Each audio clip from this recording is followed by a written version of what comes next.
बिस्मिल्लाहिर्रहमानिर्रहीम। अस्सलाम वालेकुम। उम्मीद है आप सब खैरियत से होंगे। आज मैं आपके साथ CS 301 की फाइनल टर्म प्रिपरेशन की वीडियो शेयर करूंगी। इसमें मैं आपके साथ दो चीज़ें शेयर करूंगी। फर्स्ट कि आप कैसे इस सब्जेक्ट को पास कर सकते हैं, वो टिप्स और ट्रिक्स आपको बताऊंगी कि कैसे आप इस सब्जेक्ट में अच्छा CGPA मेंटेन रख सकते हैं। और सेकंड नंबर पे हम इसके मोस्ट इंपॉर्टेंट और रिपीटेड MCQs रीड करेंगे CS 301 के। तो पहले देखते हैं कि हम इस सब्जेक्ट को पास कैसे कर सकते हैं।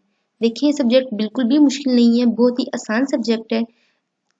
इवन कि 95% पेपर आपका पास पेपर्स में से ही आता है। मैंने बहुत से लोगों को सुना है कि वो कहते हैं कि पास पेपर में से कुछ नहीं आता। तो देखिए, आप मेरे कहने पे एक बार पढ़ के तो देखिए पास पेपर। ये सब्जेक्ट, क्योंकि सब्जेक्ट का अलग अलग हिसाब होता है ना। तो मैंने जितना भी देखा है, इसके मिड टर्म के पेपर्स देखे हैं, इसके फाइनल के देखे हैं, तो वो पास पेपर्स में से ही रिपीट हो रहे हैं। इस बार तो वैसे भी कंट्री में फ्लड आया हुआ है, तो आपके लिए तो और आसानी हो जाएगी कि पेपर आसान आएगा, क्योंकि काफ़ी एक्टिविटीज़ जैसा GDB असाइनमेंट्स वो डिले हो गए, उनको नॉन ग्रेडेड एक्टिविटी बना दिया गया है। तो इंशाल्लाह इस बार आपका पेपर आसान आएगा। तो आपने हैंडआउट्स के फर्स्ट 5 लेक्चर्स को और लास्ट 5 लेक्चर्स को लाजमी रीड करना है। और उसके अलावा आपने जो मौज और वकार सिद्धू की फाइल है CS 301 की फाइनल प्रेजेंटेशन की, वो लाजमी रीड करनी है। 90% पेपर आपका वहीं से ही आएगा, लेकिन लक पे डिपेंड करते हैं आगे कि आपका 85% आ जाए, 80% आ जाए। देखिए, हैंडआउट्स के बीच में से ही आपके पास पेपर्स भी आए हैं ना, ये तो नहीं है ना कि बुक के बाहर से आए हों। तो ये तो नहीं हो सकता कि आपके मीन्स के 50 भी ना मार्क्स आए बीच में से, या आपका 70% पेपर भी उधर से ना आए। तो आप पढ़ के तो देखिए, इंशाल्लाह आपके लिए काफ़ी आसानी हो जाएगी। उसके अलावा मोस्ट इम्पोर्टेंट और रिपीटेड जो क्वेश्चंस मुझे लगे हैं, उसके लिए नेक्स्ट वीडियो में अपलोड करूंगी, उसको भी आप लाजमी देखिएगा। इंशाल्लाह वो वीडियो भी आपके लिए बहुत हेल्पफुल होगी। अब आ जाते हैं अपने MCQs पे कि हमारे कितने MCQs आएंगे। टोटल आपका 80 मार्क्स का पेपर होता है, जिसमें से किसी सब्जेक्ट में 54 MCQs आते हैं, किसी में 50 आते हैं, किसी में 40 आते हैं। हर सब्जेक्ट का अलग अलग होता है। टोटल टाइम ड्यूरेशन आपका 2 आवर्स का होता है, और कुछ क्वेश्चंस 2 मार्क्स के आते हैं, कुछ क्वेश्चंस 3 मार्क्स के आते हैं, और कुछ 5 मार्क्स के आते हैं। तो इतना सा आपका पेपर होगा। इंशाल्लाह ये आपके लिए काफ़ी हेल्पफुल वीडियो होगी, और अगर आपको अच्छी लगे तो मेरे चैनल को सब्सक्राइब और वीडियो को लाइक लाजमी कर दीजिएगा। इससे मैं भी मोटिवेट हो जाती हूँ और आपके लिए और अच्छी वीडियोस भी बनाऊंगी इंशाल्लाह। और करंट पेपर्स भी आपके साथ इसके शेयर करती जाऊंगी साथ साथ, जितने जितने रिसीव होते जाएंगे। तो अब देख लेते हैं मोस्ट इंपॉर्टेंट और रिपीटेड MCQs को। Question number 1. Dash only removes items in reverse order as they were entered. तो इसमें हमारे पास आ जाएगा stack. Question number 2. Every AVL is binary search tree. जिन जिन के आगे मैंने पेज नंबर मुझे लगा है कि लिख दूं, तो मैंने आगे लिख दिए हैं, वो भी आपको बताती जाऊंगी साथ साथ। बहुत ज़्यादा सर्च करने के बाद हैंडआउट्स को भी देखा और पास्ट पेपर्स को भी देखा, तब ये बनाए हैं। और क्वेश्चन आंसर्स भी इंशाल्लाह वहीं से बनाऊंगी कि जो बहुत इंपॉर्टेंट और रिपीटेड हों। Searching an element in an AVL tree make maximum time where n is number of nodes in AVL tree. तो देखें, ये AVL ट्री वाला क्वेश्चन, ये स्टैक और हीप वाला क्वेश्चन, ये बहुत ही इंपॉर्टेंट है। इससे रिलेटेड आपके क्वेश्चंस भी आते हैं और MCQs भी आते हैं। स्टैक और हीप का तो आपको खुद भी पता होगा कि इसमें से लाजमी आता है, और AVL ट्री का भी आपको पता ही होगा कि इसमें से भी लॉन्ग क्वेश्चन और MCQs तो आ ही जाते हैं। इसमें आपके पास आएगा 1.44 log base पे 2 और आगे साथ में n। Question number 4. Select the one false statement about the binary trees. तो इसमें फिर हम देख लेते हैं कि ट्रू स्टेटमेंट्स क्या हैं। कि नॉन एम्प्टी ट्री के पास एक रूट नोड लाजमी होती है, और नोड के पास 2 चिल्ड्रन होते हैं, एक लेफ्ट और एक राइट। फिर नॉन रूट नोड के पास एक एग्जैक्टली पेरेंट होता है। अब फॉल्स इसमें क्या होगा, ये फर्स्ट वाली स्टेटमेंट कि every binary tree has at least one node, first वाली ये आ जाएगी। Question number 5. If there are 23 external nodes in the binary tree, then what will the number of internal nodes in this binary tree? तो देखें आप ये कैसे find कर सकते हैं। जो भी आपको एक्सटर्नल नोड्स की वैल्यू दी हुई है और आपको उसको बताना है कि इंटरनल नोड्स क्या है, तो जो वैल्यू आपको दी है उसमें से आपने जस्ट 1 माइनस कर देना है। मीन्स 23 है तो 1 माइनस कर देंगे 22 आपका आंसर आ जाएगा। इसको आप पेज नंबर 20 लेक्चर नंबर 27 में देख सकते हैं। Question number 6, which one of the following is not the property of equivalence relation. तो इसमें लास्ट वाला ऑप्शन आएगा एसोसिएटिव। लेक्चर नंबर 34 पे देख लें इसके आंसर को। Question number 7, union is a time operation. तो union is a dash time operation, तो इसमें आ जाएगा कांस्टेंट। लेक्चर नंबर 35 पे देख लें।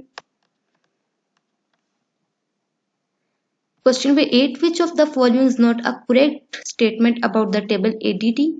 तो इसमें हमारे पास एक थर्ड वाला ऑप्शन आ जाएगा, a table consist of several columns known as entities.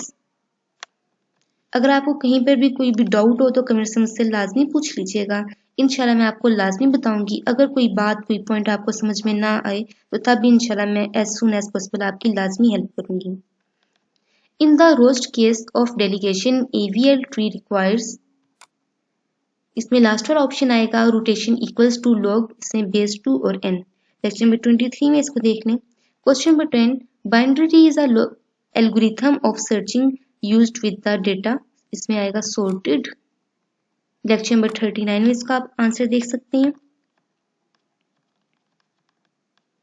Question number 11, by using dash we avoid the recursive method of transversing a tree which makes use of stacks and consumes a lot of memory and time। तो इसमें हमारे पास ये second वाला option आएगा threaded boundary tree. Lecture number 27 में देख सकते हैं आप इसे। Next question number 11, we can build a heap in dash time। तो इससे हमारे पास आ जाएगा लीनियर। लेक्चर नंबर 30 पे आप इसका आंसर देख सकते हैं।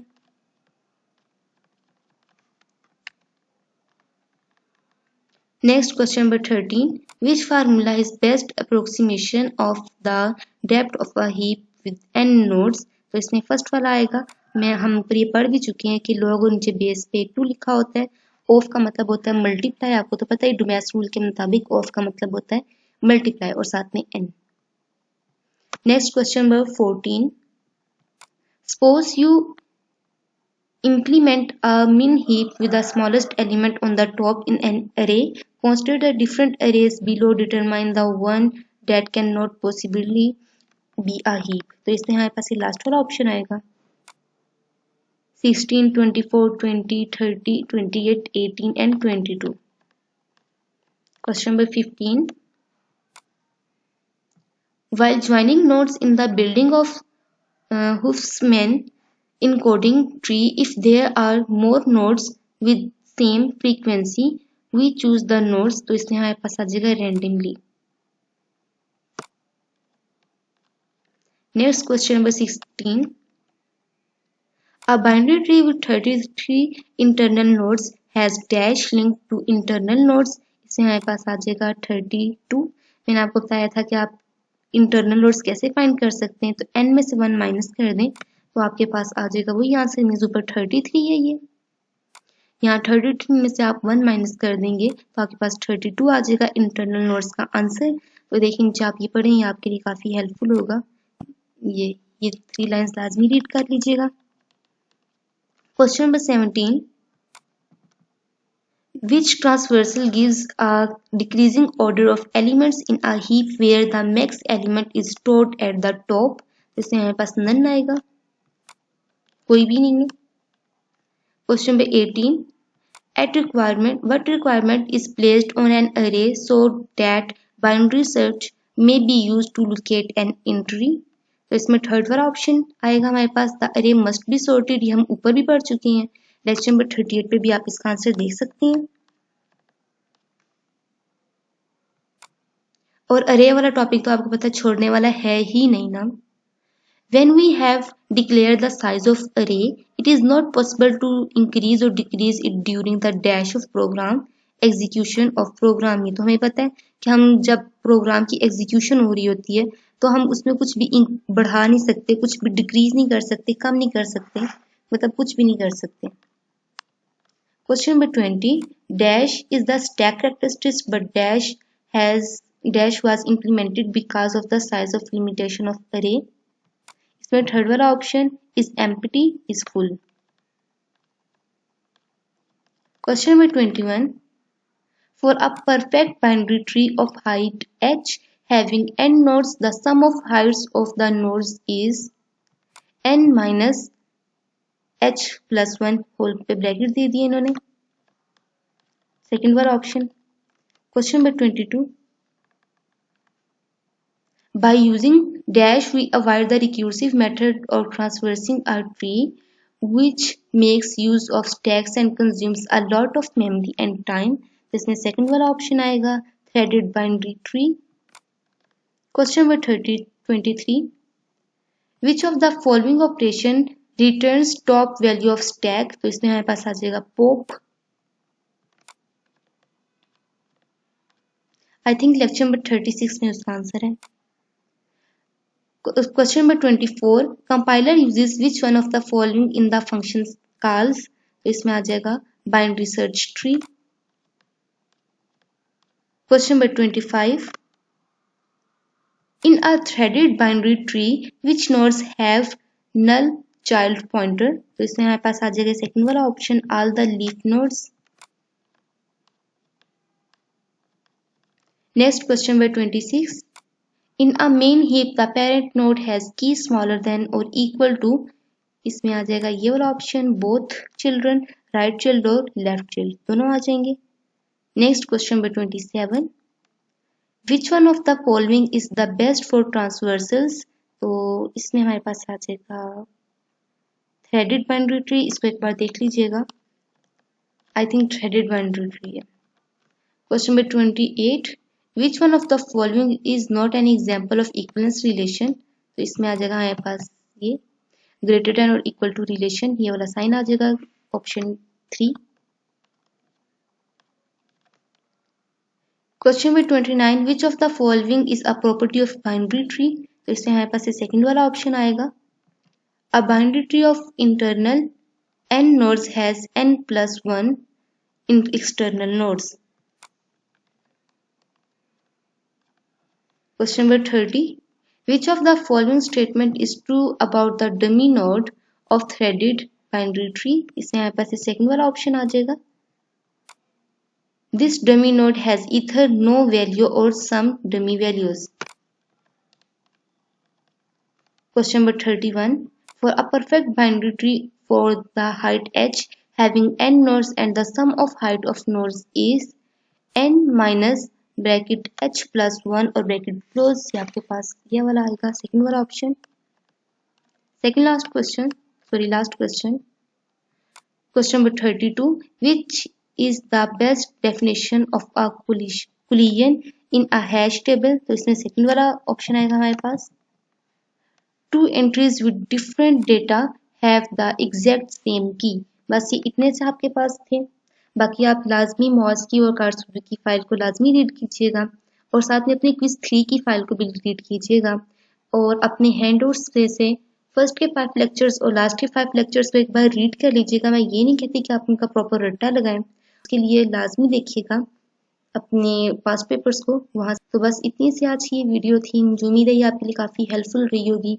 लेकिन अगर फिर भी कोई बात कोई पॉइंट आपको समझ में ना आया हो तो कमेंट से मुझसे पूछ लीजिएगा. इंशाल्लाह एज सून एज पॉसिबल मैं आपको लाजमी रिप्लाई करूंगी. तो नेक्स्ट वीडियो में मिलते हैं. अल्लाह हाफिज़.